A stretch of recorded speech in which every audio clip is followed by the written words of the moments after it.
Sa lahat ng mga nanonood sa Facebook na nagsasabi sa akin, "Hoy, Tisoy, uwi ka sa sarili mong bansa." No? Paala kayo sa buhay niyo. Tingnan yung mga anak ko. Ang gagwapo, ang gaganda. Look, David, look at the camera, buddy. See? Yan, Pilipino yan. Oh, yung anak ko. Ayan. Look how beautiful this girl is. No? She is Filipino. No? I am a proud Filipino. My kids are a proud Filipino. Kung kayo, kinahihiya nyo na ang Pilipinas dahil sa nangyayari sa Pilipinas ngayon, shame on you! Manigas kayo. Ako, pinagmamalaki ko ang Pilipinas. Kahit nasa ibang bansa ako, Pilipinas pa rin. Walang kasing ganda. Yes, maraming mga siraulo. Maraming politicians na nako, Diyos ko, ayaw ko na sabihin. Pero ganun talaga eh. Kahit naman saan, ganun talaga eh. No? Yeah. Pero basta't kayo, hindi maganda yung sinasabi ninyo. Kahit kaninong tao, hindi lang sa akin. Kahit kaninong tao. Hoy, ikaw, uwi ka sa sarili mong bansa. Napaka-racist mo. Napakasama mong tao. Akala mo, mabuti kang tao. Nako, check yourself, no? Check yourself muna bago ka magsabi ng mga ganong komento, no? Nakakahiya po, no? Ang ugaling Pilipino ay hindi ganyan. Hindi ganun ang ugaling Pilipino. Nakakahiya tayo, no? Nakakahiya na nangyayari sa Pilipinas ngayon. Huwag na natin dagdagan. Mahiya naman kayo, Diyos ko, di ba? Ipakita natin sa mundo kung sino talaga tayo bilang Pilipino, no? Yung mga ang gaganda ng mga sinasabi, tayo mismo mga Pilipino, sinisira natin ang pagka-Pilipino natin.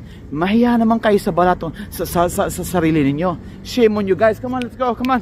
Let's cross the street. Okay, guys? Yan na. Konting mensahe mula lang sa kalam. Napakalamig.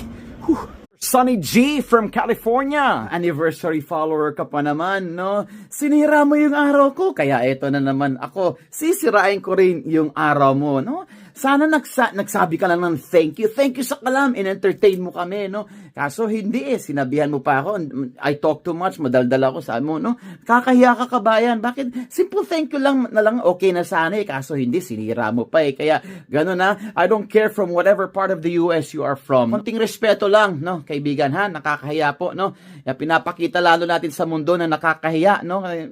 Marami na nangyayari sa Pilipinas ngayon, no? Wag na natin dagdagan pa, no? Sa mga ugali natin. Wag natin ipakita yung tunay natin, yung tunay natin na kulay, no? Itago man lang natin, no? 'Di ba? Kasi nakakahiya po kasi, no? Tapos ito ha, speaking of what's going on in the Philippines right now, tulad na ako, anong nangyayari sa akin? Sabihin ko, pray for the Philippines, ipagdasal natin ang bansang Pilipinas. Anong isasagot sa akin? Hoy, Tisoy, uwi ka sa sarili mong bansa, no? 'Yun ang sasabihin sa akin. Pilipino ako eh. Kasalanan ko ba kung mas gwapo ako sa'yo? Hindi ko kasalanan yun, di ba? No? Yan, nilikha ako ng Diyos na ganito eh. No? Nakakaya. Ang tawag po namin mga vloggers dyan is, yung matatapang lang, pag nasa keypad, nakatago sa keypad, you are hiding behind your keypad, kaya doon ka lang matapang. Yan ang tawag namin mga vloggers sa ganyan.